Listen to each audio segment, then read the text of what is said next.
and welcome back to W Rated, the podcast where we willingly watch the world's worst rated movies. Today, we are continuing on our road to Razzies 2026, and in this episode, we have a special Razzie nominated film, not just because it's joint for the most nominations this year, but because it is in fact a whole new entry to our beloved Bottom 100, so we'll be giving it the proper W Rated treatment. Before we kick off, for any new listeners, my name's Daisy, and as always, I'm joined by the podcast co-creator, editor, and host, Claire. Claire, will you do the honours of telling us what this very special film we have on the decks today and what it's nominated for? Hello, yes, we are today. We have the great pleasure of covering War of the Worlds, the 2025 Amazon Prime release. It is nominated this year for 6 Razzies, including Worst Picture, Worst Director for Rich Lee, Worst Actor for Ice Cube, Worst Screen Combo for Ice Cube and his Zoom camera, Worst Remake, Ripoff or Sequel, and Worst Screenplay with a screen story and screenplay by Kenny Gold and screenplay by Mark Hyman. And as you mentioned, it is on our bottom 100. It came in at 20. It came in hard. It crash landed on Earth. Yeah, it really made its place, and it also is on the Rotten Tomatoes worst 100 movies ever made, something like 74. It's in the 70s. I saw that and I was like, hold on a second, have we got a little mistress here that we could look? Because there's quite a few different films on there, actually. Well, I haven't looked at it yet, but I was going to do a bit of work, make like another letterbox list and then cross compare. Yeah, because I think the difference there, I suppose, is that it's IMDb's amalgamation of anyone who's voted, but there's weighted to who generally votes. Rotten Tomatoes, I don't know what their their formula is, but obviously you've got 2 votes, you've got critics and you've got an audience, and the way that it works is more binary. You either like it or you don't like it, so it's a completely different way of looking at rating films, so it'd be really interesting to see what's on there in comparison. But yes, it's got the double whammy, this one. But yeah, before we get into War of the Worlds, and definitely before you start trying to give us another task and getting us on the Rotten Tomatoes list, just want to say that of the current bottom 100, and you'll be roughly the same, I've currently watched 28% of the bottom 100. Yeah, I don't think we've actually made it through too many, because at least 6. I think I gave you the list of. There's been at least 6 movies that have fallen off, and then new ones are added. But so we still have nearly 75% of the list, and also that's not even that we've covered. That's just 28% that I've seen. So there's probably a few on there that we haven't even covered yet. So we're a long way off. Oh yeah, don't you worry. Don't you worry. I knew I was getting ahead of myself, but typical shiny magpie brain. I was like, ooh. ADHD brains love thinking of things to do. They just don't like doing them. But we're here and we're doing it, and this is one of our longer episodes. I'm really excited to get back into our proper deep dive format. So yes, War of the Worlds, as you said, it's number 20 on the bottom 100. That is the top 5th. So it's really got some probably quite famous neighbours, quite infamous, probably, I should say. It's nestled very neatly between 2 Stone Cold classics, which I've not actually seen, from Justin to Kelly, the pop idol movie, or American Idol movie, and Jiggly, the J-Lo and Ben Affleck movie. So, like, what great company. So and make also, of that what you will. Actually, that is an amazing musician triple bill, because you've got Kelly Clarkson, Ice Cube, and J-Lo. He's with his people. Yeah, it does. You start looking at the patterns of what we've tried to. You've got your parodies, you've got your video game adaptions. I do think there is a little place for musicians, Mariah Carey, trying to do, bless her, but we did love Glitter, trying to do a film like that. That is just another genre. I'd love, again, another task I'm not going to do until I'm like 40. I would love to do like a data viz of all of the bottom I 100 and be like, how can we like look at this? How many what are the genres of the bottom 100? Because I want musicians turned actors would be one of them. I want a letterbox stats, like your year in review from Letterbox, but just for the list. Yeah. That's what I've always wanted, and I haven't figured. I guess what I could do is make a whole new letterbox and just pretend I've watched all 100 But of I these think you movies and can- just wait until the end of the year. I think you can do it on Letterboxd with a list if you're like a patron, I think, or a I'm pro. pro, not patron. Yeah, I'm so... pro as well. Oh my god, you're right. There's literally a stats button. Holy shit, Daisy. Oh no, Maybe it's does worth it the only money. does it only do? So there are 89 directors currently on the list. Oh my god, I'm gonna have to like clip this as a whole other episode. Yeah. There's 89 directors. It starts at 1964, but goes all the way to 2025. But there is a whole there's no movies from the 1970s whatsoever on the list. Fair. Respectable. The top years with the most films are Gotta be 2000. 2007 with 6, 2003 with 5, and then 2020, 2008, and 2022 all also have 5. Interesting. So the biggest is 2007. Top genre is comedy, with the lowest genre being romance. English is much higher in languages because IMDb, I imagine, is a mostly American website. But we also have Hindi, Polish, and Turkish as the other languages. Well, Turkish is going to be your 365 days. Polish. Was it a Polish or Turkish or maybe joint? I can't remember. I think it was joint. And then the top theme coming in with 25%, so a quarter of the movies with 25 films. The top theme is crude horror. I'm so excited. Crude humour and satire. There you go. And then I've got my breakdown for what I've watched and my ratings, and I've not ever rated anything in this between 3.5 and 4.5, but I have rated one film 5 stars, and I know what film that is, and we've not covered it. Really? And it was for the experience, not for the actual film. It was for the vibes. Okay, interesting. The Room. I went to see it at the Prince. Yeah, went to see it at the Prince Charles. It was great vibes. Well, I was going to guess that maybe you rated Crossroads that, but it's off now, isn't it? But Justice for Crossroads and Spice World, other musicians, they have fallen off the list. And coming in our top casting with 5 films on the list is Carmen Electra. Oh, yeah, that makes sense. Yeah, she does pick them. She does pick them, and our top director is Aaron Seltzer, who again, him and Carmen Electra, just on his own, or has he got his guy next to him? Jason Freeberg has 5, so they must have split for one film. I think, yeah. He went out on his own and didn't do anything. Did worse, because now he's got another film to the list. But that is so exciting. So the film on the list with the highest average is currently, this is as of 7th of February 2026, highest average film on the list according to Letterboxd is Bratz, which comes in with an average rating of 2.8, so still very low, but it's got the highest. Lowest average rating is Dragon Ball Evolution with 0.9. Interesting. The most popular movie on the list is The Room, for obvious reasons, which is why we haven't covered it. The most obscure is a film that I don't even know how to pronounce. It's called The Cost of Deception. It's a foreign language movie. Right. I don't even remember seeing that one. That might be one of the Turkish ones. The newest film on the list, War of the Worlds. Yeah. The oldest film on the list, Santa Claus Conquers the Martians. The longest movie on the list is Adi Purish, which is a whopping 179 minutes long, Daisy. Can't wait. I hope you're excited. Can't wait. And the shortest is Manos, The Hands of Fate, with 69 minutes. Oh, lovely. And it all balances out. I am so excited about all of that. Good. I'm glad I'm going to do all of my lists now. Oh, yeah. That's a good point. Well, there you go. You've got a little extra flavour into the list that we're looking at now that we're getting back into it. As you said, War of the Worlds is the newest on the list. Mm-hmm. Number 20 on the bottom 100, and it's got an average of 2.5 on IMDb. Usually we do them at the end, but as you've got the list open, do you know what the average is on?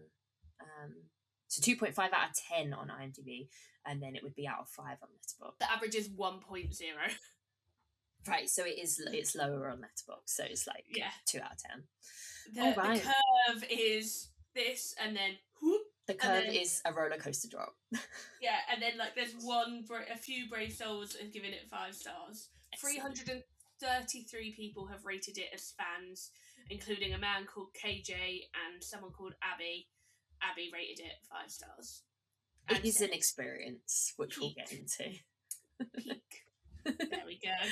So, for those who don't know, War of the Worlds is, as we said, out in 2025. It's an American, what they're calling screen life genre science fiction film. Have you heard that term before? I hadn't until I did this, but I knew what it meant. Yeah, I don't know if I have heard it or not, but I definitely, the minute you say it, I'm like, oh, I know what that is. Yeah, so for those who aren't sure, it's basically any film that is designed to be basically a screen capture on a laptop or a phone. There's been quite a few. One of the best ones is the film called Searching, if you've seen that, Claire. I've not seen any of those, but I've only heard amazing things about it. Yeah, Searching is incredible. So, and it's actually got the same producer, which we'll go into in a little bit. But it can be a really, really effective device. In other circumstances, it can be the what's the word? The catalyst for a lot of things that you don't care for or think are bad. So it's not necessarily the genre itself that makes the good film, but it's an interesting ploy. It's almost like the evolution of a found footage film now. Yeah, so this is, if you were thinking War of the Worlds, I've heard it before. Yes, it is based on the novel by H.G. Wells from 1898, as Claire mentioned, directed by Rich Lee, starring Ice Cube, also starring Eva Longoria, Clark Gregg, Andrea Savage, Henry Hunter Hall, Iman Benson, Devon Bostick from Diary of a Wimpy Kid, and Michael O'Neill. So as a quick summary before we go into our... I've actually collected... It was a really interesting exercise, actually. I collected the synopsis from Wikipedia, IMDB, and Letterboxd, and I want to do like a little exercise. Which of these do you think would make you most enticed to watch the film?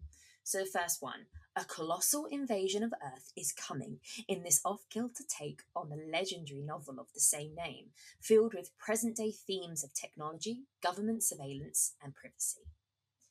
Number 2 is a computer security analyst working... You'd think I'd say... Me.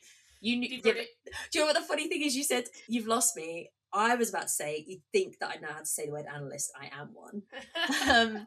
Those words are so boring to my brain already. Okay.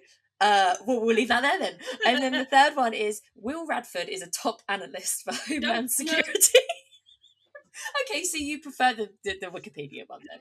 I can't even remember which one's which. I didn't write down. I very much have my eyebrow raised, even if I hadn't already seen the film. There are a lot of like legendary and words like that in there that is like, calm, slow your roll. Yeah. But like when it talks about modern themes and government themes, I'm like, oh, that's curious to me. It's giving you more of a picture of what you can expect to kind of like take away versus a direct description. I wonder if your like subconscious though is immediately like, as soon as they talk about Ice Cube's character, you're like, no. Just no one needs to watch an aggressive boomer father click on buttons.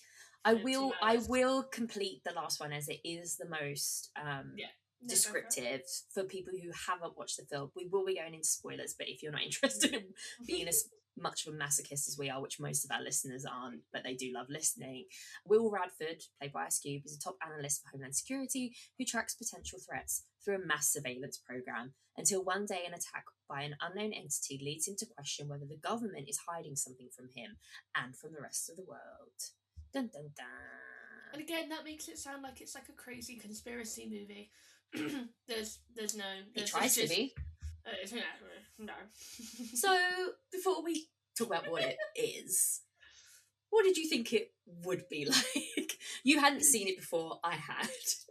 I knew to expect awfulness, because I kind of remember when it came out, there was just these like little flurries of people online talking about it, but then no one else was talking about it, and it was like, what is everyone talking about, that there's a new War of the Worlds movie out? And it was just this weird like quiet bits of the internet being like, this is the worst thing I've ever seen, this is the worst thing I've ever seen. And so I kind of got the impression that a very bad adaptation of War of the Worlds had come out. That was that was the conclusion you came to. That was the Fair. conclusion I came to. And then you always do a film quiz, and I sometimes join a film quiz, sometimes on your team, sometimes in a different team. And I was at the end of the year wrap up one, and there was a question, like a picture round, and no one could guess what the film was, and I just guessed it was this film because no, it wasn't. It was an incorrect answer, but no one had even at my table, and our friend Matt, when I mentioned it to him as well, was like, "What are you talking about? There wasn't a War of the Worlds film." And I was like, really? there was a War of the Worlds film. It came out this year, and he was like, "I haven't heard of that." And loads of people at my table were like, "I don't even know that came out." And I was like, "Look, I haven't seen it. I don't know who was in it. I just know it came out, and this is a picture of a man at a desk. So let's just that one. Yeah. I was like, let's just have a guess. Yeah. It was a wrong guess, but so yeah, it seemed like it did sort of slip in under the radar. But then in my research for this, I've obviously seen that it did get picked up by quite a lot of people.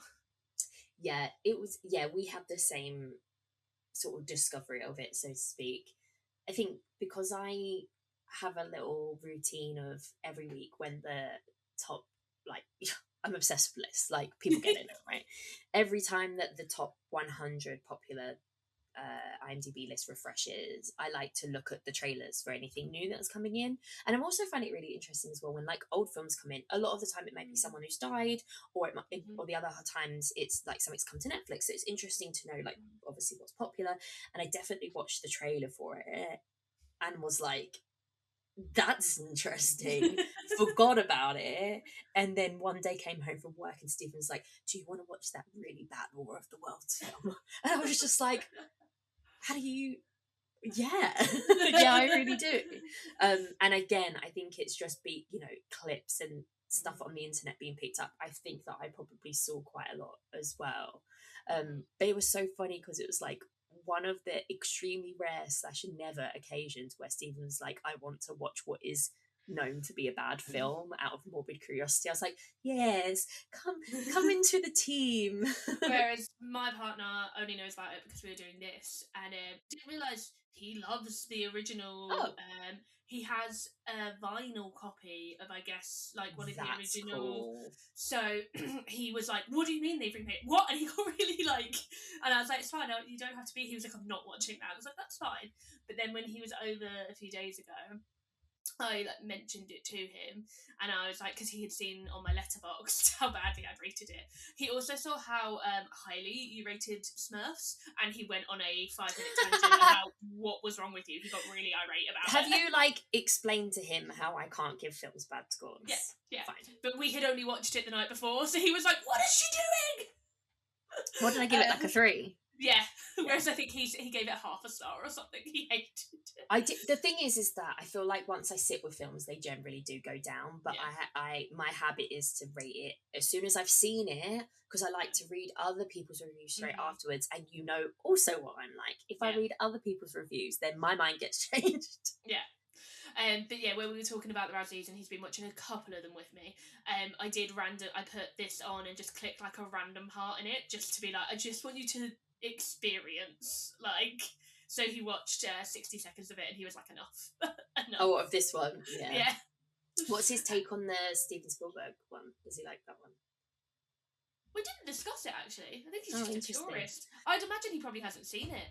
Oh, okay. The only reason I bring that up is because Stephen loves that one, and we immediately watched that one after. I don't think I'd ever seen it. He was quite surprised. Like he showed me like the clip of like when they're running the street and the aliens are revealed and stuff. And I thought it was. I mean, Spielberg's one of the greatest. But I watched that straight after, and I was like, wow. I mean, that's a film. That's a movie. That's the whole product. It actually didn't get massively well received at the time. I think I'm surprised. It's been quite adopted now. I used it when I taught film. One of the years, nice. The exam topic was science fiction films, and that is a pure classic science fiction film. So I have watched it a lot because we would rewatch bits of it. But yeah, no, I'm very pro that film. Yeah, so we watched that straight after, and I was like, wow, now that is how you do War of the Worlds. And I don't. That's exactly. A movie. That's a movie. This was not. This is one of the lowest I've ever rated something, and you'll find out why. because we've just said, I don't really rate movies that low, Yeah. because as long as it's a film and I was mildly entertained, like, I don't know why, I just can't, Yeah. can't rate it badly. So yes, I did rewatch this whilst we were researching, just to kind of remind myself of the reason why, because I was like, I'm really surprised I didn't think, like, I hated it that bad, because I was still entertained. We'll see why. So we're going to go into spoiler chat now. I don't know if you had anything that you were ready and raring to rip into. I can just like do a brief summary of my 1 page of notes that I made when watching it. Yeah. Okay. I'm angry at everyone involved. I almost did a spit take. Do we rely on tech too much, or do we need more? What is this film trying to tell me? Right. And then NSA propaganda? Question mark. Full stop. A giant tech advert? Question mark. Underlined exclamation mark. Now having seen the end of the movie. Yeah. I do not want to ever have to hear the team's ringtone. I don't need that in my personal life. I did, like, my shoulders like went up a little bit every time it happened. And one of my cats was doing something at one point, and I was videoing it for a friend to show her, and she was like, "Why the fuck is Teams in the background?" And I was like, "Oh, I'm sorry." Everyone's just got major PTSD from the ringtone. What the fuck is Ice Cube doing? You can't use packing tape to hold, like, to do a wound, like the tourniquet. Tourniquet, yeah, you cannot use tape as a tourniquet. Also, if the daughter's a scientist, why would she be doing all of this nonsense? Sir, you're in charge of national security. Stop stressing out about losing your Facebook data. Boomer. I am proud of how analog I am, and I need a farm. I just started thinking, like, I just want to move to a farm and never be on the internet ever again. Yeah. Drink every time they say data. I saw a lot online, people saying actually you should drink every time they say Amazon. I wonder which one would be... Oh, interesting. Do a competition. We should do a watch along side by side and see who gets the drunkest. Yeah. And then the twist with his son, I wrote, I am so surprised, and then did a really aggressive straight-lined emoji. And they were my notes. So I think what we can garner from these notes is there's a lot of stupidity involved. Yeah. There's a lot of ham-fistedness involved. Yeah. And you didn't like it. No. So we sort of said before, this is a Screen Life film. So the idea of the setup is Ice Cube is this analyst for Homeland Security. So we're seeing his desktop for the journey of the aliens invading and how all of that transpires. It is all through his desktop screen. So what's interesting when you think about something like that is the plot of aliens invading is a very out there, global, big wide shot is what you think of, right? Doesn't really feel like it's meant to be designed to be confined to a desktop screen. And you're probably thinking, why is Ice Cube on his computer for the whole process? Trapped in a room, locked in a room. It's DEFCON 1. So everyone's locked into government buildings. That makes sense. So yeah, we start off with him like logging in, playing his Spotify, but stalking his daughter, casually stalking. Misuse of government funding and government tools. It's like, are we supposed to like this guy or not? That's what I couldn't understand. I guess they wanted the arc of, like, at the end, again, spoilers, like, his family love him and forgive him for being a bad dad.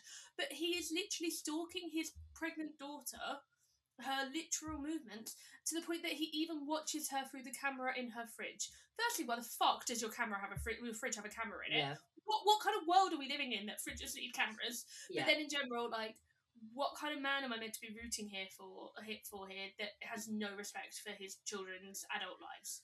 Yeah, and that is the crux of his character, right? That's, like you say, that's the arc character arc that he goes on. But yeah, I mean, we're immediately thrown into this completely unserious, nonsensical use of a computer. You know, I would love if tech was that simple. If you could just type a keyword in and it would find what you're looking for. Like, wow, our phones don't even do that for like pictures or emails, let alone government data. You can do funky things. Like, my partner works mildly in tech. He runs a tech thing for a university, or works in a tech department.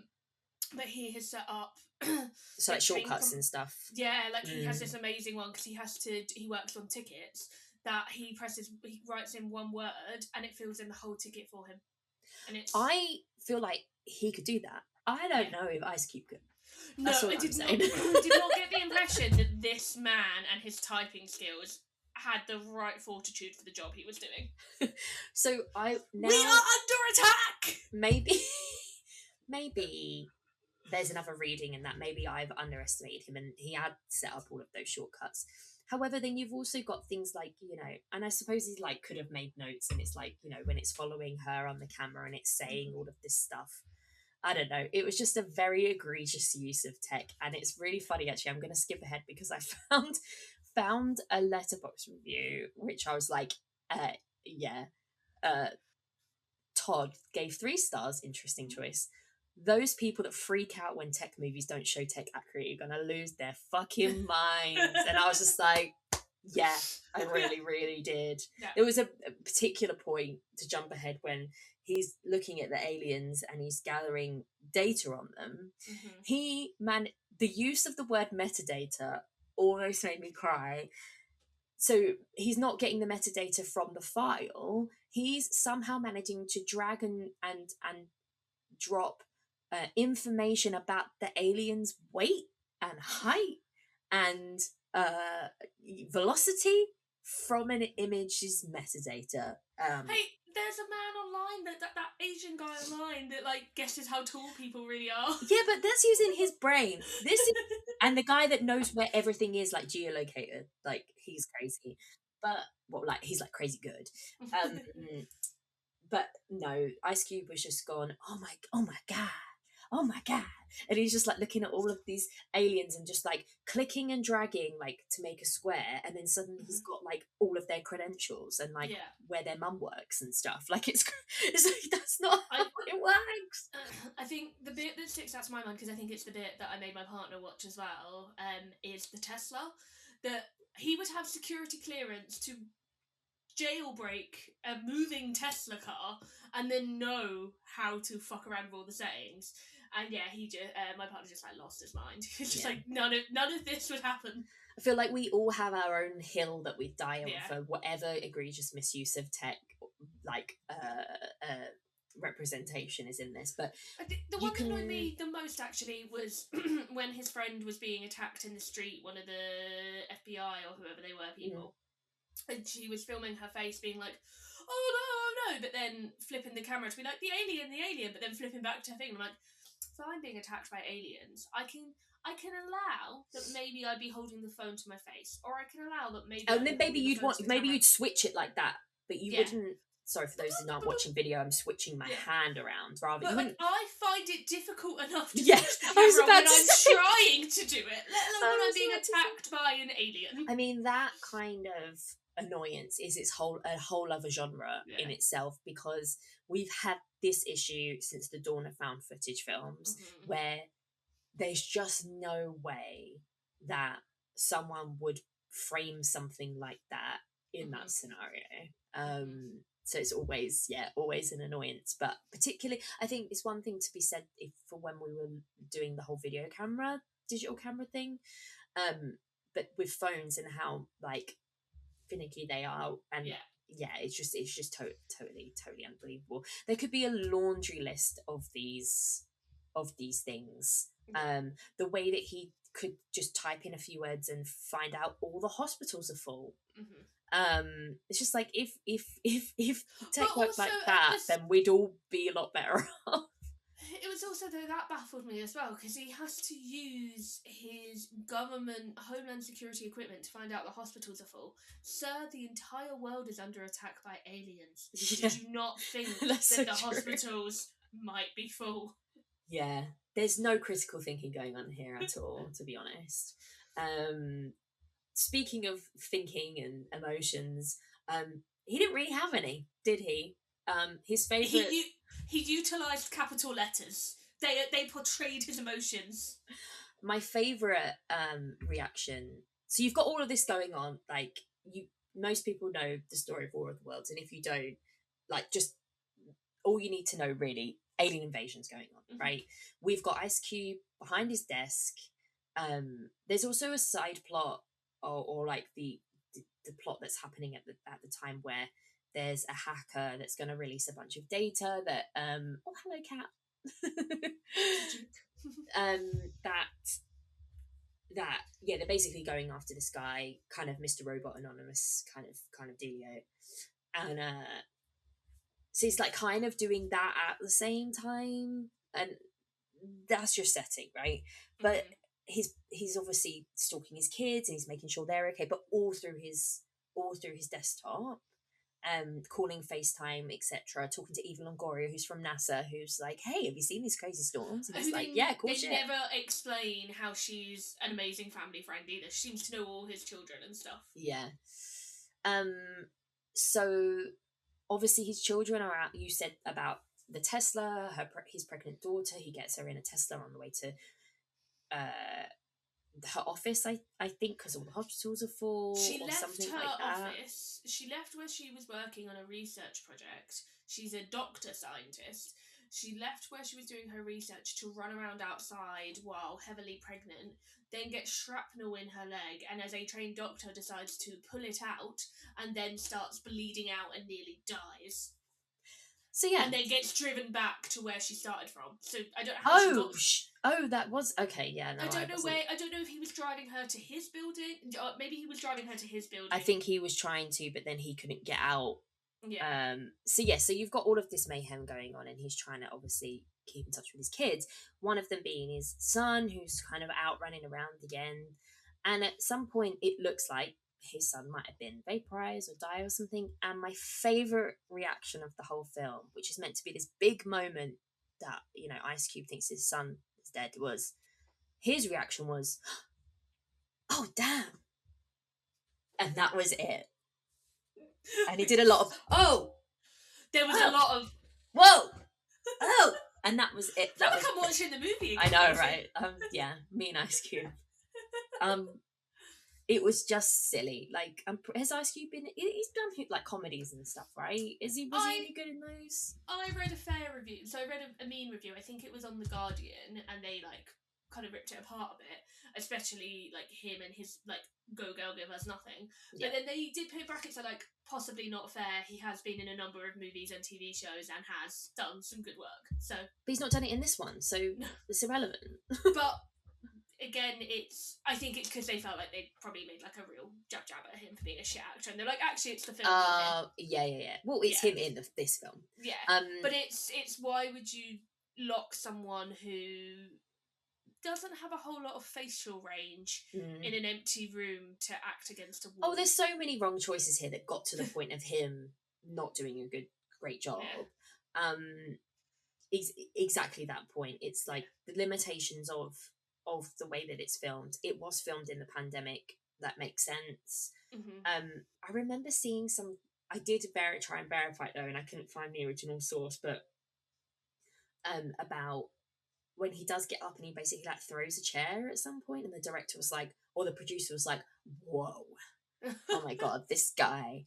Because the true review I found, which I couldn't find the source for, was that originally the character was going to be a paraplegic, but because they saw, which would make sense in terms of like, that's a really interesting way of looking at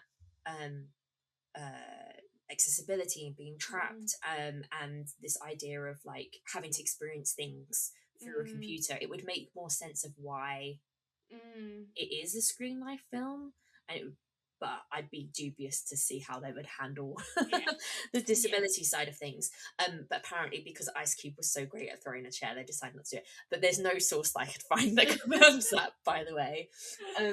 But yeah, he gets to do that at one point. But yeah, it's just he's not given much to room to breathe, but he doesn't have a lot of range within that anyway. So it was just, how are we supposed to engage with this film and enjoy this film when he's not? The whole film is based on him and his reactions to things. it's just so, who signed this off? And the problem being as well that it's so one note, because I think that was some of the criticism that the Steven Spielberg film got. Was actually around Dakota Fanning.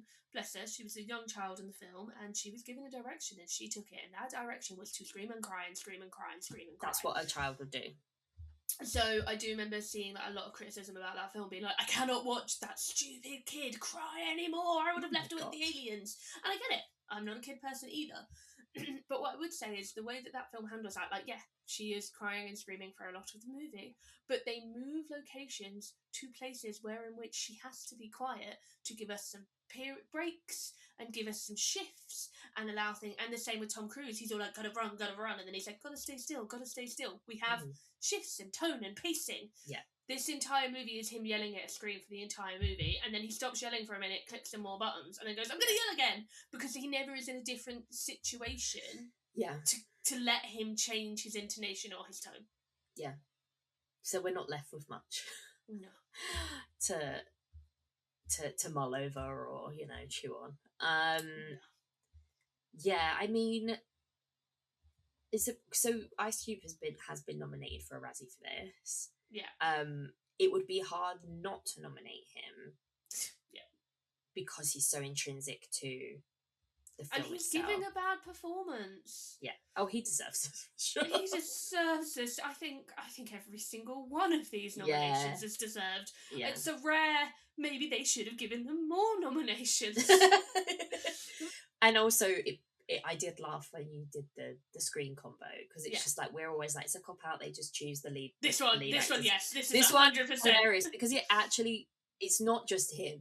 It is the fact that it's him, and he's limited by this camera. And it's a bad combination. It is a bad combination.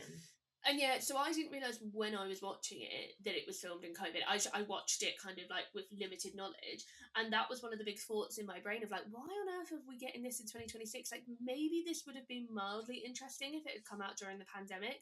So then in research find out that obviously it was filmed in the pandemic, and I saw that it was filmed in like a number of weeks, but post-production took over 2+ years. Yeah.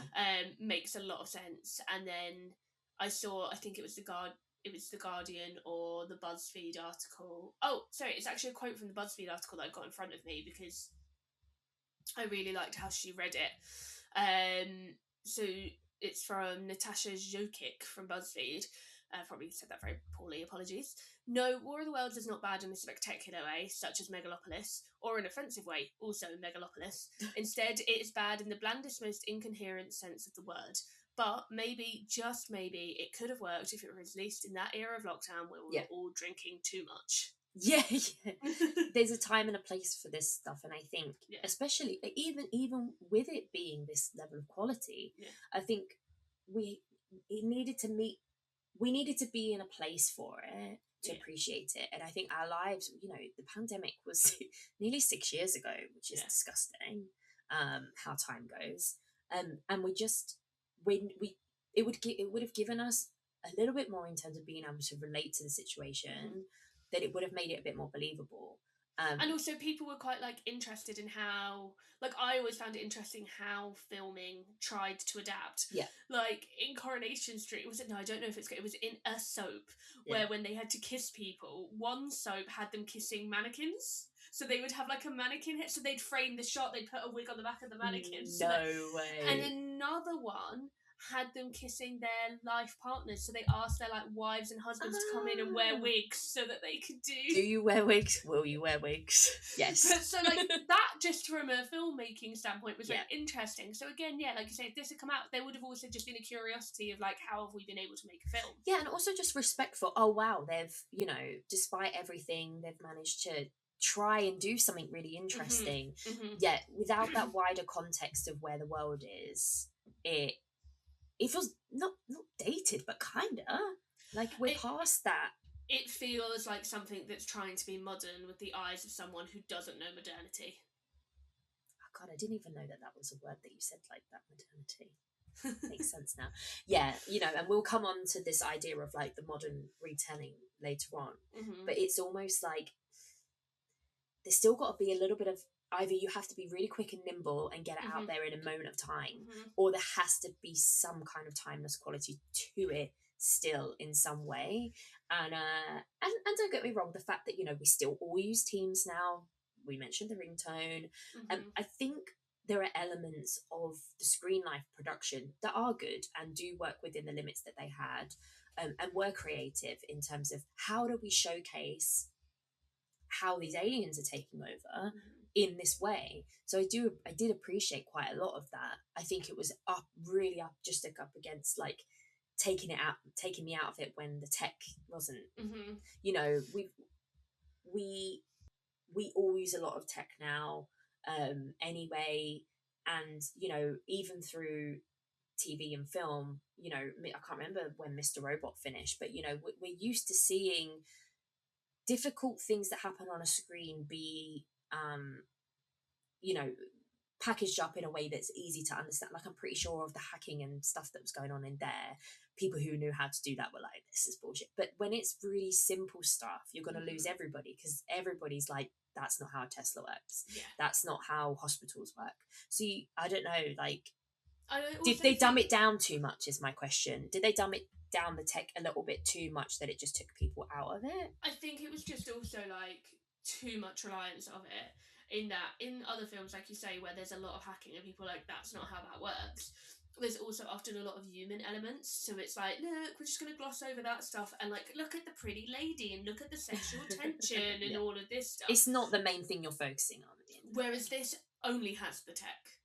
It only has the tech. So it's a big spotlight on. Well, and like, maybe if the performances were, look at Searching, for example. There's, you know, I know you haven't seen it, but you can probably imagine like a lot of the essences he's looking for someone. It's a lot of Facebook Chu movie. Yes. It's a lot of Facebook. It's a lot of Facebook, but then you've got really creative ways of having people act outside of the home, in through the cameras, in a way that, maybe there's some liberties taken, but not enough for you to really question it. You kind of just take it at that value, that it's in that world's rules, and there's not you might notice a few things going, oh, that's not quite how that works, but not enough to take you out. Whereas this is just a constant barrage of that, because you don't have anything story-wise, character-wise, plot-wise to kind of be like, I don't really care about that bit, because this is so good. So you end up looking at, oh, someone wouldn't hold their phone like that. You know, if you don't have because that's the fun of it at the end of the day, because if otherwise you'd be so bored. If the film's bad, you do end up looking at all the little details to kind of take apart, because you need to do something to entertain yourself. Well, it's just, and I can understand why they thought that this could work, because one of the most infamous versions of War of the Worlds is the infamous radio version, the Orson Welles radio play, where the entire first act is told through breaking news announcements. The infamous thing being, as I'm sure most people know, that they didn't really announce it very well, and people thought it was a real news announcement, and people were panicking and thought the world was being invaded, which is amazing. But so, you know, if you can, through a concept like that, in 1938, if you can be so convincing through a gimmick such as breaking news announcements, portray an alien invasion, how on earth in the 2020s can we not do it through the internet? But it is because I think this would have been better perhaps if there wasn't a main protagonist. Right, so maybe you're switching between different people's views of their own phones and laptops. And maybe and you're between people out. Like if Eva Longoria's character had been the main character, and we're following her out and about, and she's liaising with Ice Cube, but trapping us in that room with him just cuts it off at the legs. It's interesting though, because if it had been handled differently, you could have had that claustrophobia, you know, kind of element to it, which I imagine they were probably trying to go for a little bit. But you're right, I think it just doesn't work. It's not interesting enough, and it's not believable enough. Well, because one of my topics for a potential top 3 that I was thinking of, but I couldn't get enough kind of juice for it, was films set in one location, and one of the main ones that kept coming up was 10 Cloverfield Lane, which I think we spoke about before and we both really like. That is an alien invasion movie all set in one room. And you barely see them, I think, till the end. Yeah, it's literally the last 10 minutes being it, because the whole thing is that it's quite infamous, and it's like nearly 20 years old now. God, that's depressing. Oh my god. But yeah, like the whole thing is like, is there even an alien invasion? But that does it so well, and it's like, what's that classic thing from the Snowman murder thing? Like, I gave you all the clues. But it's a classic thing, isn't it, where people say, you know, it's what you don't do. All of these classic, it's like these ways of filmmaking work for a reason, because they're linked to our psychology. It's what you don't show, so that, you know. So I feel like they could have maybe held back on even showing the aliens on the screen. Like, use the limitations to your advantage in a creative way. I appreciate what they did, but you need to think about the impact. So it's not that this whole thing was always going to be a disaster. It's just wrong time for it, and just wrong main guy. And like, I don't think that the direction was probably gonna. They needed someone else who could think creatively. It very much feels like they were directing him and not directing the entire film, and that's why post-production took so long, because it was all done siloed because of the pandemic. Everyone filmed their section separately, and I would imagine that maybe they did the classic, you know, we'll put it together in post. But so it didn't feel like he was often reacting to what he was actually seeing, because he probably didn't know. They didn't know what he was going to see yet. Yeah, that would make sense. That would make sense if everyone was filming all their stuff separately. And the thing is that we've seen films where we're like, those people are not in the same room together, and we've known that. So the fact that it's only just occurred to me that probably is the case, even though that's clearly what would have happened, I don't think they did a terrible job, apart from Ice Cube, because his just reactions just generally. But yeah, I wouldn't be surprised if the director, like, and I don't want to speak ill of someone I don't know, and I don't know if this is the case, but it's almost like, if it took this long, he was probably off doing other things. And like I did mention the producer. This is the only movie he's directed, by the way. Yeah, and then before that, he did a bunch of music videos and a couple of TV episodes. But interestingly, he's directed with Mark Webb on music videos before. So, because I was like, wow, how has this guy suddenly got this big film, right? And I don't know whether he was attached before, because did you see about that it was originally going to be a Universal theatrical release, and then it got bought by Prime? I don't know whether they had a bigger director attached to it pre-production, or I don't know at what point that transition was made. But in terms of Rich Lee, you know, he has been nominated for Razzies for this.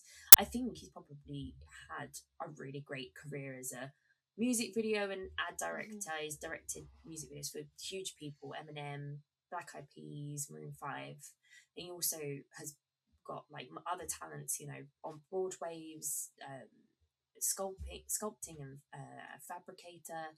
Then he's done CGI work, 3D previs. So on like Pirates of the Caribbean, like loads of stuff. So it's almost like this guy's got all of these different talents, and I don't know what the process was in terms of choosing him, but it sounds like he could have some really cool, interesting, out of the box ideas.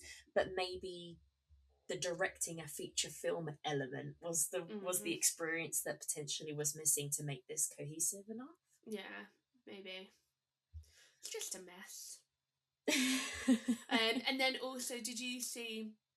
So one of the major criticisms I saw online was that a lot of the destruction footage is real disaster footage. So I saw that, but I don't know. I couldn't find the source for it to confirm. I couldn't, but I saw it quoted in a number of places, so who knows. But supposedly they bought stock footage of real life, you know, tragedies, natural disasters,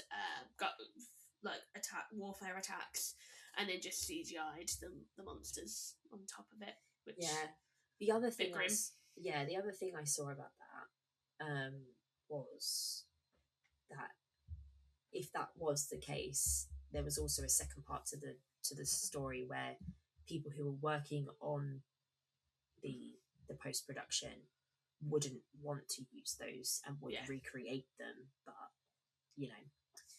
jury's out on whether that's true or not, but doesn't sound completely implausible. No, it does not. So I mentioned the producer a few times, so I'm going to take the name slow. Timar Nurkitovich Bekmambetov. Sorry, I have to usually work backwards with names and build each syllable and practice, so I do apologize. He's a Kazakh Russian filmmaker, and he's a tech entrepreneur. Starts to sort of make sense a little bit. He's done a few films. Abraham Lincoln Vampire Hunter, Wanted. But then also well known for the screen life films that he's produced: Unfriended, Searching, Profile, War of the Worlds. So he was producer in Searching, so he's obviously seen, oh wow, this could work really well for other things. I've heard of Unfriended, but I haven't seen it. I don't know if you have. It's quite well known. Yeah, no, I know it, but I haven't seen it. So the kind of version of these films that I've seen is have I seen the sequel to it actually?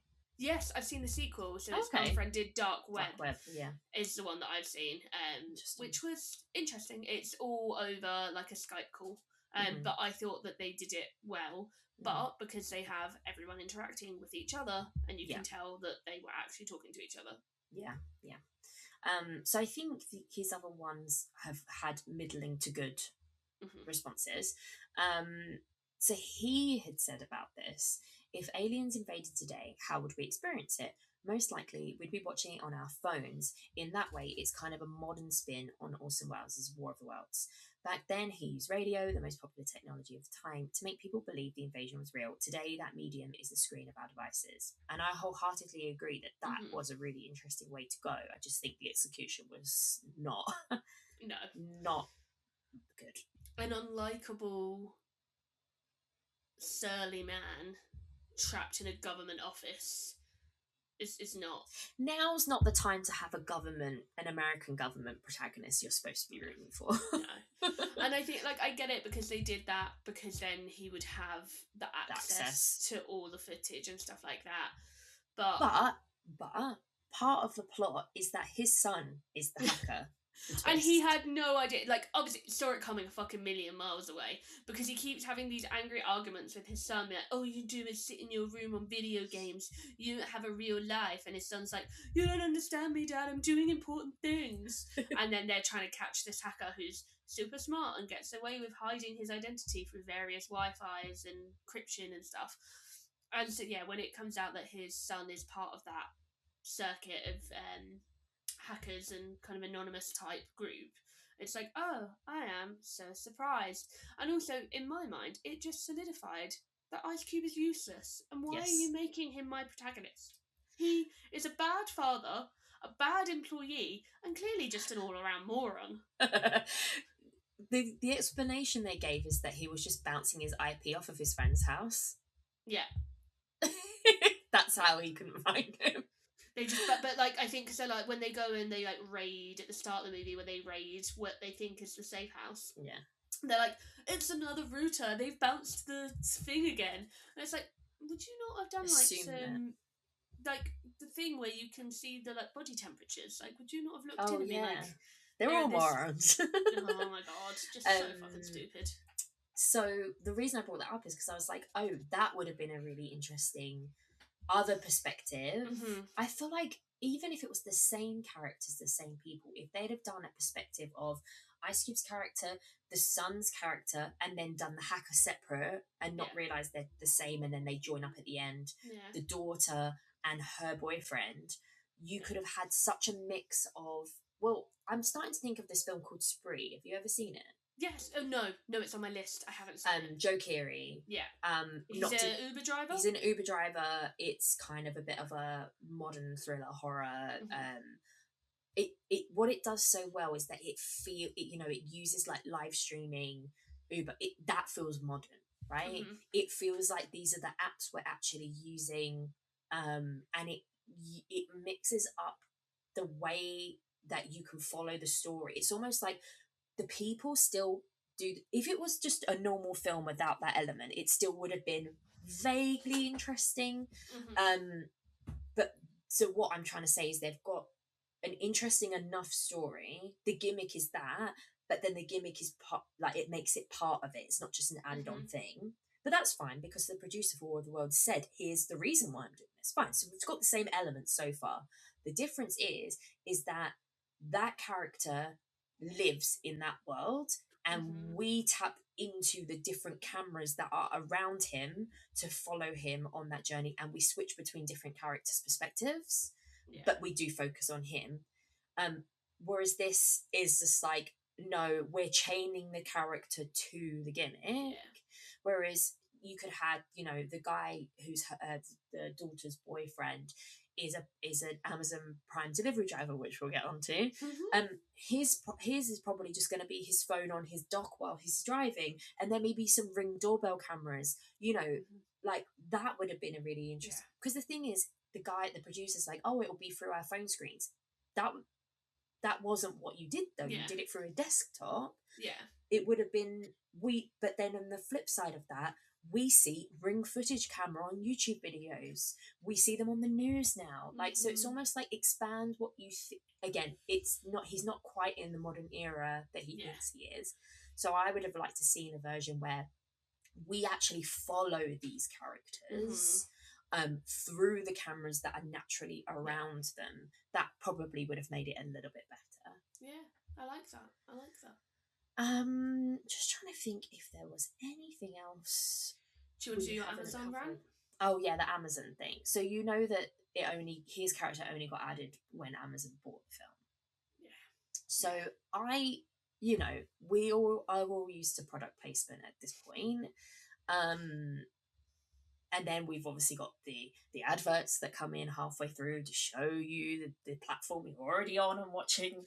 Anyway. See, luckily, I watch Amazon through my Blu-ray player, and my Blu-ray player is so old that they haven't updated the thing, so we don't get any ads on it on Amazon. That's really good.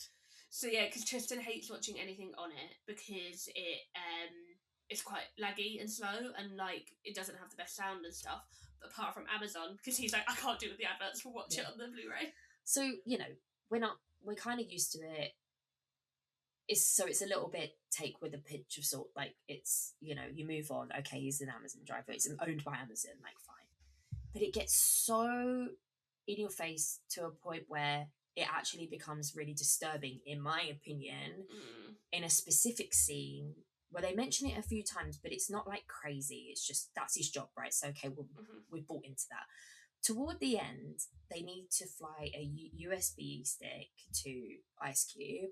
And so he was like, let's use the drone, Prime Delivery. And me and Stephen were like rolling our eyes back, in our heads so far they span round. But at the same time, it's like, fine, do it. And then at one point, the drone crashes upside down and they can't get it to fly. And it happens to be near someone who's homeless, who's in a tent, or assumed homeless in a tent. And they're sort of like going, how can we get that guy to flip it over? Whilst risking his life, by the way, because the aliens are around. They decide to find they're like, he won't have a phone. They're like, everyone has a phone. And then they manage to get his phone number from like the where the drone is and ask him to flip it over and then bribe him with $1,000 Amazon gift card. It was so disgusting that I was like, whatever good faith I had left in this film, it is done. Like, It was a dark time. I think I just by that point completely had checked out. I was just like, make it end. And that was another reason I also wanted my partner to watch it, because he flies drones and it's one of his like big enthusiasms. So he got really mad when I mentioned to him that an Amazon drone saves the day, because he was like, I just cannot. I cannot. But it's just like how like completely tactless and like read the room energy. Like the good guys are bribing a homeless man to risk his life for $1,000 Amazon gift card. Because that's what we all want in life, Daisy. I'd risk my life for £1,000 Amazon. And then they gift card, don't. wouldn't you? Nothing happened. That homeless man is a literal plot device. Yeah. I think it's gross. I don't Yeah. think I need to explain any No. further reasons why, and that's why it dropped down to the very, very low score that it did for me personally, because I was like, this is like getting to the stage of like disgusting propaganda. Whereas I think for me, by that point, my brain was so dead and I was so over it that I didn't even have the energy for rage anymore. I was just like, of course, that's where we've gone. Because I was kind of like enjoying it for it's like so bad it's good kind of side of things up until then. The only thing that we haven't spoken about, we've spoken at length about the plot and kind of like the acting and everything. I mean, the dialogue doesn't even need the screenplay. We've pretty much covered because there isn't really anything of interest there beyond what they try and pull the story together as. But in terms of who created that, we've got two writers. Mm-hmm. We've got Kenneth A. Gold, who also did the story, and Mark Hyman. So Gold has had a few like titles here and there that I'd never heard of, but they've got some big names in, like Daryl Hannah and Barbara Hershey's directed that one. What I found most interesting was Mark Hyman, who's like a script doctor. So I'm like, how bad was this before he got involved? Or was he brought in to add in the Amazon elements? Maybe. Because there would have been a script, right, you say, and then it was eventually sold to Amazon and they had to add in a whole new character, and I'm guessing rewrite the ending, because that was when I read that, I was like, but then how was it going to end if it wasn't Amazon? Because that's it, because that Amazon saved the day, right? Yeah. And then the whole, just to wrap up on the film, Amazon saved the day. That, by the way, the modern thing that the aliens want. Oh my god, they want to eat our data! Daisy, they want to eat our data! It's not like humans or blood or whatever. They just want to eat our data. And the big twist is that, the conspiracy twist is that the director of the FBI has been hiding a bunch of stuff. It's like, yeah, no shit. What, like Roswell and stuff. It's like, well, yeah. But it was all linked to knowing that it was always linked to these aliens and how they were coming, and how actually they've enticed these aliens even more so by creating this huge surveillance program for the whole world. It's like, well, I don't think we can get much more surveilled, but okay. And you've literally just shown that from Ice Cube's like desktop. He can get into my fridge. Yeah. Imagine if we just hear Ice Cube calling from your fridge. You're not got enough protein. That's my life. That I hear that every day enough from my partner. You're not getting enough protein. I don't need Ice Cube on it too. Maybe that will be the difference. So it's a bit I can't think of the phrase for it, but there's no real cause and effect, because these aliens were coming here to eat our data anyway, and that was covered up. But then the whole thing of why they attacked this time is because they heard that that there was this big government surveillance project which would host so much more data. Mm-hmm. And then they came, okay, fine, whatever. When you think about the fact that this was produced by Amazon and distributed by Amazon, they're basically like, hey, give us your data. We're not like that, are we? Like, hey, like we what are they trying to say? Because it's like almost. That was my point at the start. I was like, is this movie trying to tell me that I'm too reliant on technology and that we need to be using less data, or that technology is going to be the only thing to save me and I should subscribe to Amazon so a drone can save me? I was like, what do you want from me? Exactly. But I think that's done its job, because it's so confusing. Yeah. That it's like, it was a PR piece for Amazon, really, because it's like, oh, how could we be bad when we made a film about aliens eating all the data and being like, these were the good guys that saved it. Like, it was, and that's why it ended up being scored so low for me, purely because of like, of all of the bad things, the nail in the coffin was an attempt at a PR reputation angle for Prime. So I do wonder where he is a very renowned script doctor and has worked on all sorts of things, like including Shrek, that maybe he was brought in to completely rewrite the ending and shoehorn all of the Amazon stuff in. Yeah, probably. And I will say, didn't do a bad job if that is the case, in that I did not realise that it was an additional add-on to the movie. Yeah, exactly. But it's a bad add-on. He probably did his job incredibly well for what he Yeah. was employed to do. It just isn't a job that anyone should have chosen to do. No.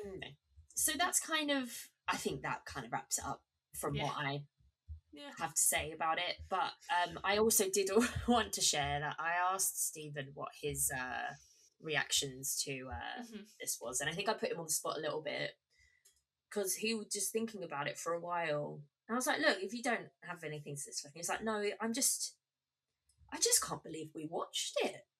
And he went, no, I can't believe we sat there and watched the whole thing.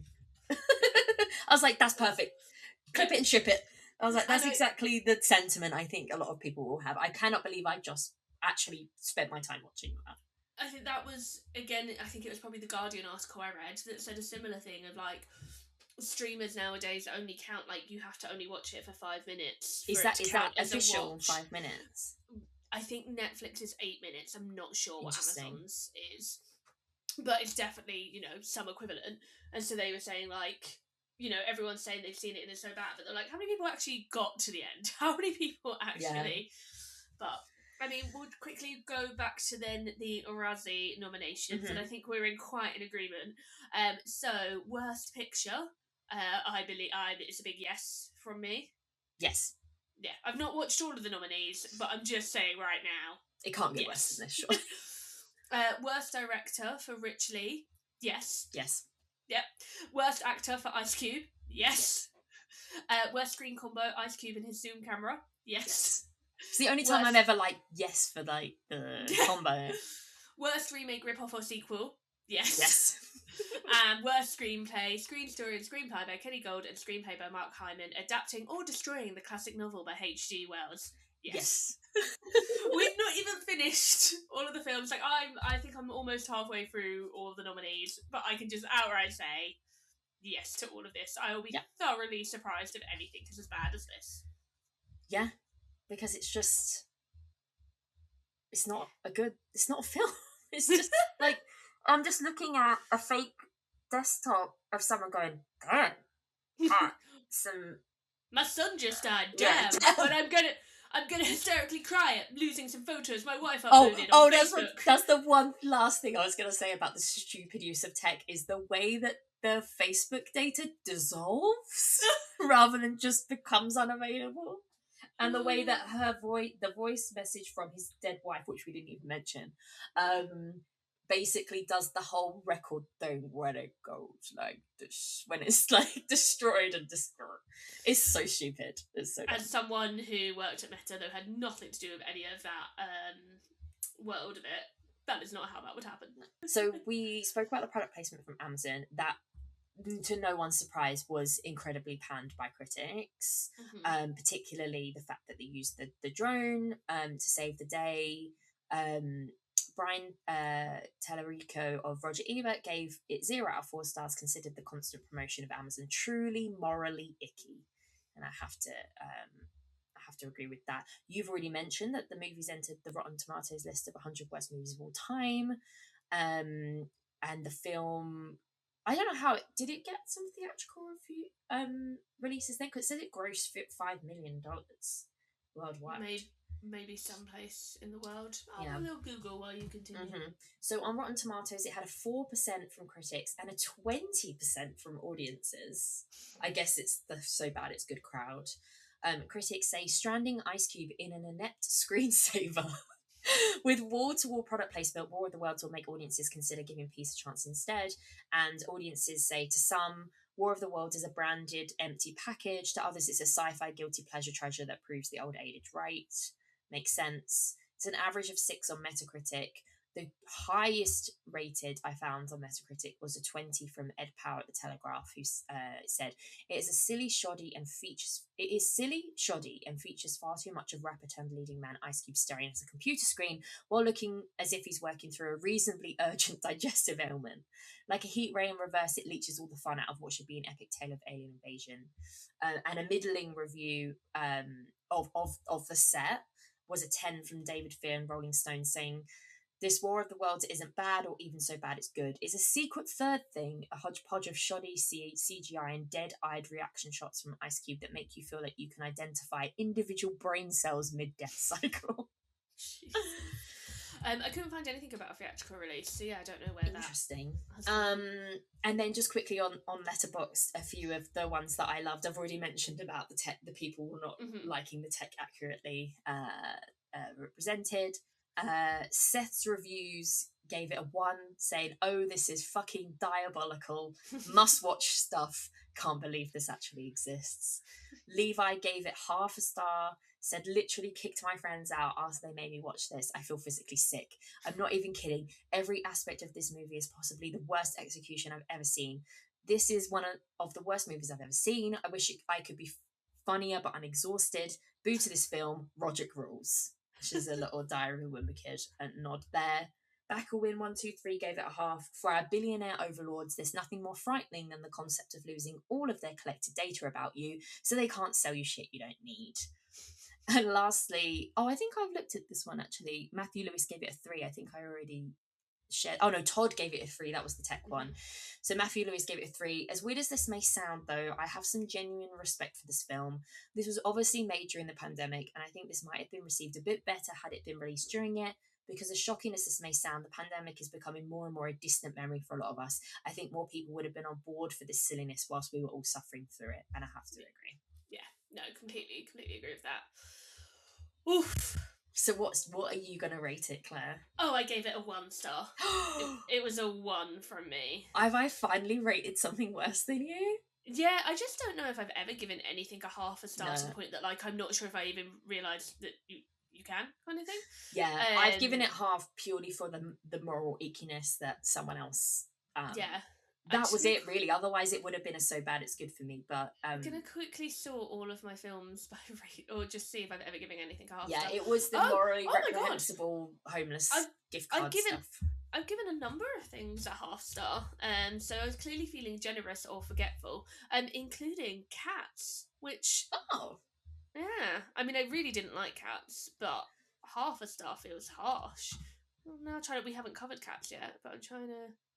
I can't believe we didn't end up recording that time when we were going to, which means I have to watch Cats for a 3rd time. Yeah, I mean, I saw it in the cinema for that so as well, so I was really like, no, but like when we were for that record, one. Wait, so I was really ready. Was it re-released or something? We did it for my cinema book club because it's based on a book of poems. Right. So you forced other people to withdraw. No, I was a member, not a. Organizer. Okay, fair. Yeah. No, I was forced. So go on. Yeah. No, I have given things half a star, but only like a few things. Yeah. So yeah, it got a star from me. Which I understand. So, but maybe half a star. You know what? I'm reverting. I'm half a star again. Are you? Because looking at the other things that I've given half a star to, I think I just gave it a star out of like fun. Right, rather than going just like. It's the side profile of the thumb on Letterboxd rather than the so I think we're both in agreement that it deserves its ranking on I don't know, ranking on the bottom 100 of all time, number 20. Fair okay, all right, fair. I mean, I suppose I've got to agree because I've given it half star, which is way lower than I would have given anything else. And then Saving or Burning it. I don't need to see this for a 3rd or more time. Feed it to the aliens. Give them that data. Let it not exist anymore. The data did not agree. It just smashed my phone. The overlords can hear me. Yeah, Amazon's like hacked into your mic and it's like taking over. So we mentioned earlier that about modern retellings because that's what we've decided to do. Our top 3 for this episode 4. Obviously, with it being a retelling of War of the Worlds, but taking it like changing key aspects or almost everything to reflect a modern society. It's happened quite a few times over the years, whether that's from a book. Well, this is obviously from a book. So I know you said literature. You mentioned literature off record, but that is essentially what it is. Whether it's like a classic film or whatever, we've decided to take a look at what some of the better versions of that might have been. So do you want to kick us off? Yeah, so actually, yeah, as literature we are counting now, I'm going to kick it off. I'm sure the problem I had with this really is that I think I've mentioned almost every single one of these movies in I previous top know. threes, But they're but our it is what it favourites, is. so... There are our favourites, and we give ourselves quite strict parameters. I'm going Clueless, which is a modern adaptation of Emma. And Clueless is one of my favourite movies of all time. I adore it. There's literally a little Clueless picture above my head. And I actually don't like straight adaptations of Emma, so I just love Clueless.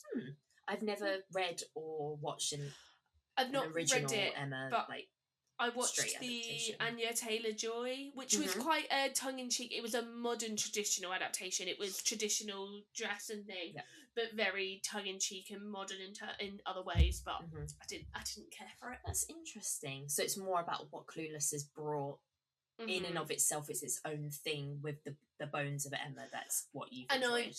I don't typically enjoy period dramas. They're not a genre I lean into. There are obviously exceptions to the rule. There are some wonderful ones, but on the whole, I tend to avoid historical period drama type stuff. So it doesn't surprise me. Fair enough. Yeah, Clueless would be up there for me as well. It's one of my favourite films ever. The one that I originally thought of when I thought of this category for us was You've Got Mail. So that's going to be one of mine, because I think that's a really interesting way of looking at... I didn't know originally when I watched it that it was a retelling of The Shop Around the Corner, which was originally a play and then got made into a film, and I think another film, and then this film. But, you know, bringing in not just the fact that it's email, but the fact that it's around corporate business versus... So it's really, what are the things that are of the time in, like, I think it ended up, that was noughties in the end, wasn't it, rather than 90s? Yeah, I think it was like 2001. So it's not just the tech we're looking at, which again, I think sometimes we're looking back at War of the Worlds, for example, it's just like, what, you know, they've tried to do the themes of data or whatever, but it, you know, this was like a really well thought out way of saying, maybe they were like, I have this story to tell, that, you know, it's using the bones to construct its own story rather than just kind of layering on a sheen of something else. It's also like funny that like it was so of the time in that film. The biggest enemy is that it's a big box shop like Waterstones that's taking out a small business, and now they're being taken out by things like Amazon, so you could probably remake it again. The interesting part of that is obviously if you were to make that, it would be made by Amazon and put on their streaming service. So yeah, it's of its time absolutely in that way as well, and it's just very charming. And I think it's, you know, Tom Hanks is Tom Hanks, Meg Ryan's Meg Ryan, and they do it very sweetly, and it's very funny, and just such a early noughties use of email as well. Yes, just like the concept of email. The fact that, you know, I love the moment where they both get like super excited when they hear the AOL or the ping, because we all were like that, like when we first signed up to email, like even as like kids and teenagers, and we're still like it with our phones now, where it's a little bit less. It's the opposite of the feeling when you hear the Teams message. Do you want to take your second one? Yeah, I'm gonna go with The Invisible Man. No, that's what I thought. I thought I was being really smart by picking that, and I was like, no, you go first. I don't think you'll have any of mine. That's right. Yeah, again, really great modern, keeps all of the core themes of isn't it terrifying if there was an invisible man running around, but it uses the modernity of, in this one, it's not like a weird science experiment, it's a suit. And also just like such a wonderful movie, the tension, the change in perspectives, just love it. Yeah, it's just such a smart way of bringing something the glitter like that. The glitter. Wait, what was the glitter? Sorry, just when you said smart, how she tracks him by throwing glitter on him because she can't get rid of glitter. Yeah. Sorry, that just my brain it's just such a really smart way of bringing it into modernity. But again, we're going to find out that that's not how you say that now. I don't know, it's just like it becomes its own separate thing, like to the point where, you know, Invisible Man is like classic monster, like we're talking like early 1900s, and it is like, well, how would that even be possible? Oh, it could be possible today. This is believable stuff that could potentially happen. And how could that fit in with someone's life? Like, how can that be used?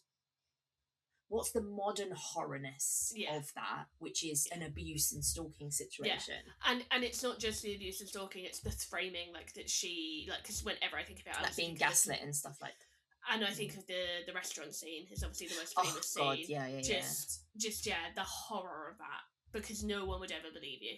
Yeah. So I think it's just incredibly well thought out as a modern take. So now you've I taken that on. That's okay. I'm probably gonna go for. I might end up taking one of yours, but I do. I'm gonna do it anyway. You mentioned it to me off record, but Romeo and Juliet. Nice. My brain, I was like, I can only do Clueless or Romeo and Juliet. Well, that's why I was but that's why I was looking at what I had left, so that I wasn't like just doing all Shakespeare rom-coms. What's interesting about Romeo and Juliet is obviously it keeps the original language, but and this is Baz Luhrmann, so it's in your face, it's big, it's huge. It's not. It is in a time period, but it's beyond the time period. It's sprawling. It's iconic. The visuals and everything. It's not just.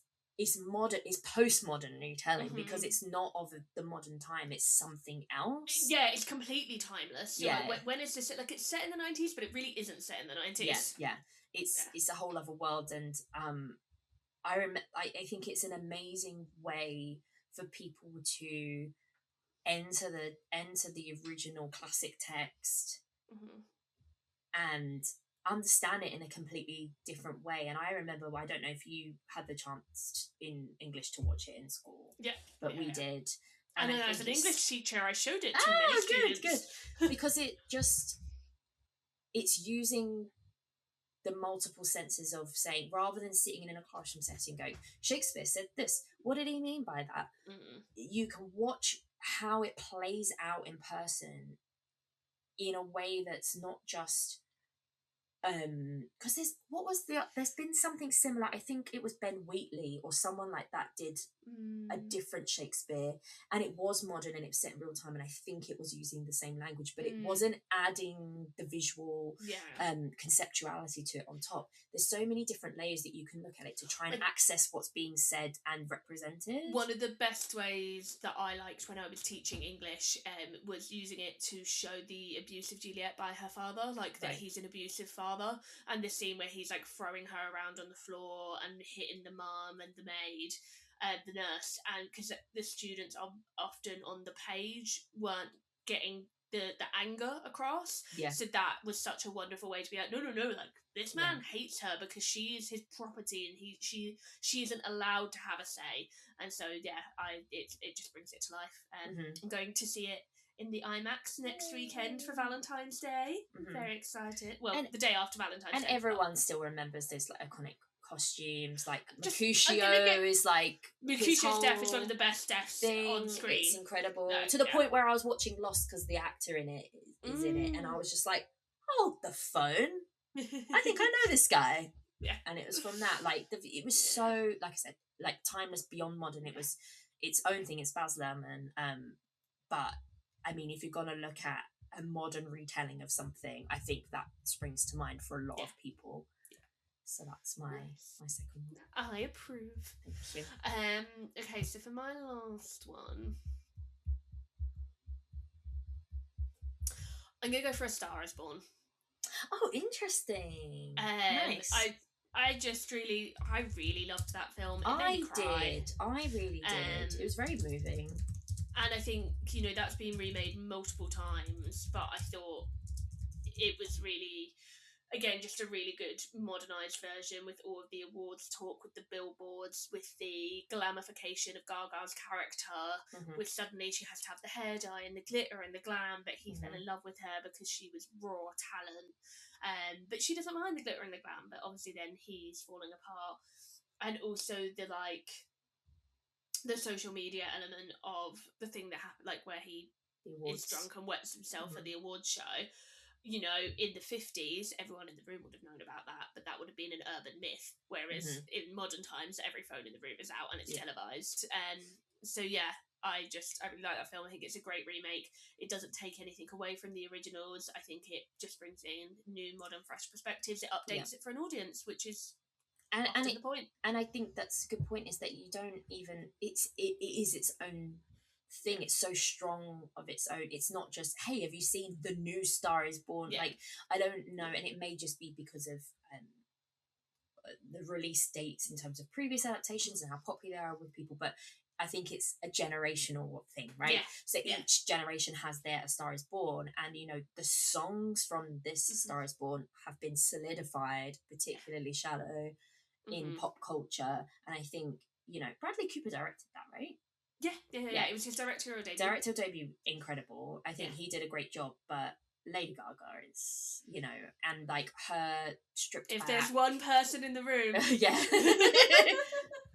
Exactly. I just think that, you know, I think people got to see a really different side of her and see truly how talented she is in that. It felt really raw and real and gritty, and I really loved it. Which is insane when you're thinking it's like a guy who's been in the industry for 20 to 30 years. Like, he's gone from side character to leading man, and then one of the biggest pop stars on the planet, and we're both like, yeah, it felt really raw. That's what I mean. That's, you know, and that's how it was made so amazingly. So so is that your third one? That was my third one. Okay, so my third one then. So what have I done?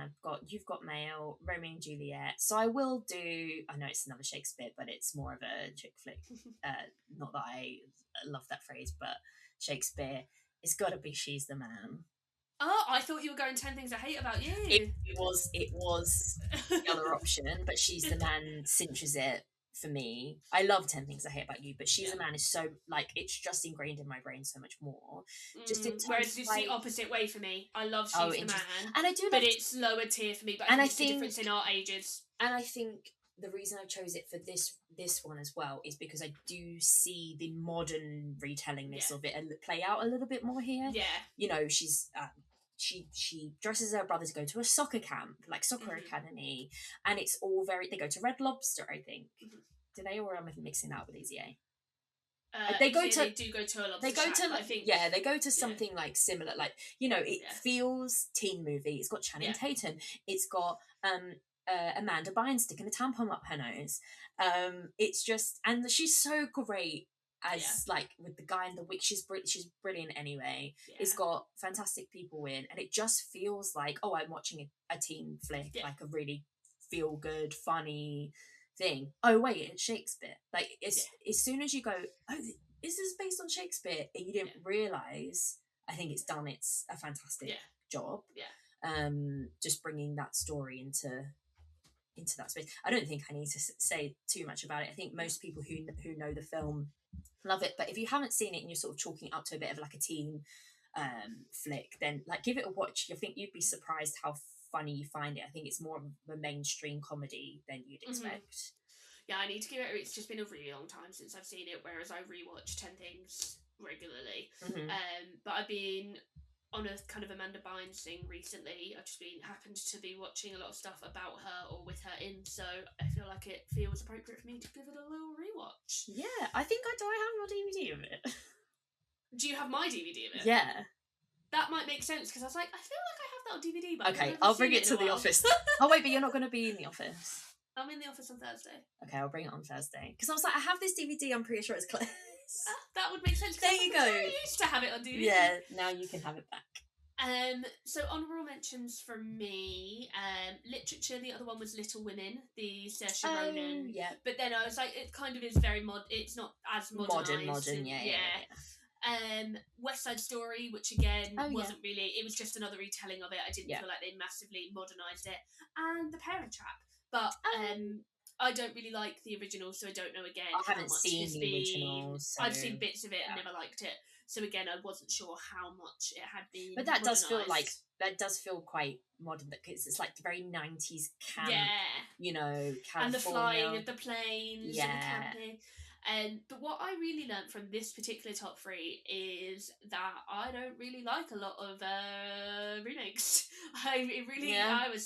I was scrolling through stuff, or I think there's probably a lot of movies out there that I don't realise are modern retellings. That's true. Such as You've Got Mail, I know that one because that's such a famous one, but I think most people, especially at the time, did not know that And was I a think remake. there's stuff that, you know, every time a film comes out now, not every time, sorry, it's like it's very common now where you can like love a film or see a film or be anticipating a film and someone goes, oh yeah, that's like Lion King. Oh, it's loosely based on Hamlet or whatever. Yeah. You know, I can't remember if that's true.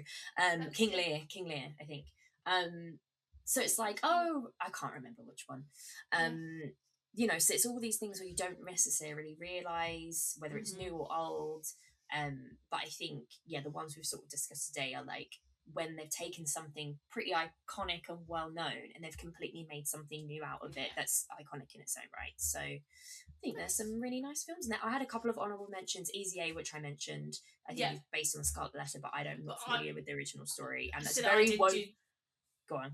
I did do that one for the same reason because I don't know how much of and it's a difficult one because in the retelling of it, the Scarlet Letter is a part of the plot. So is it a retelling or is it a parallel thing of it happening within its own universe? I don't know. Doesn't make any sense, but I think you know what I mean. No, I got it. And then Bridget Jones, I didn't know how modernized it had become in it because it was only out 7 or 8 years after. It's a very straight adaptation. I personally think it's a bad adaptation because I thought it lost a lot of the joy and wit, but it's a very straight adaptation. But I suppose the reason that people bring it up is the parallels of Pride and Prejudice, right? Yes, that's true actually. So if you're doing it as an adaptation of the book, no. If you're doing it as an adaptation of Pride and Prejudice, yes, it's very modern. So but I'm not. The reason I didn't bring it up is because other than the Darcy thing, I couldn't really remember the Pride and Prejudice story and how it fits with Bridget Jones. It's very much the love story is all of it. I don't think the friendship stuff so much, but all of the love story because you've got Darcy, but then Cleaver is someone else. Right, I don't remember that. So, but I thought I'd give that a shout out because I do love that film, and it's again a really interesting way of looking at taking a classic novel. And I think when you're thinking about modern retellings, that feels very noughties. She's a television producer, a publisher, that kind of So there are our top 3 for this episode. So let's wrap that one up then for War of the Worlds. As Claire mentioned, it seems to be like a small group, maybe a smaller group of people that have seen it as opposed to quite mainstream, but it's on the bottom 100 now, so enough people have seen it. Let us know if you have, if you're going to check it out now, and if it deserves a place on the bottom 100, and does it deserve its Razzie nominations. You can find us on Twitter and Instagram, now I know where, at WRatedPod, and on Letterboxd at WRated. And is our list public on WRated? Yes, it is. So you can check out the bottom 100 list on there. No, I think it's public on my personal Letterboxd, but I will copy it over. Okay, perfect. Or you can just find Claire on Letterboxd and find it that way. But Claire, did you want to share? Are you on social much anymore? Yeah, I'm not. So I am when I am, and I'm not when I'm not. I'm Claire Ellen Hope on Instagram, Twitter, Blue Sky, and I think I might be Claire Ellen Hope 1 on TikTok. But check out Claire's TikTok, definitely. I think that's the same one. And that's where I exist. I'm at Daisy Vic Edwards on Twitter, but I'm not really on there anymore. Same with Instagram, Daisy Victoria Edwards. But I will check it if I know that people want to get in touch and tell us about the episode, what they liked. Leave us a review on any podcast platforms, a subscribe, a like, and all of that jazz. We hope you join us for the next episode. We'll be continuing our Razzie nominations, and then we're going to maybe get back into some actual bottom 100. Thanks for listening. Goodbye.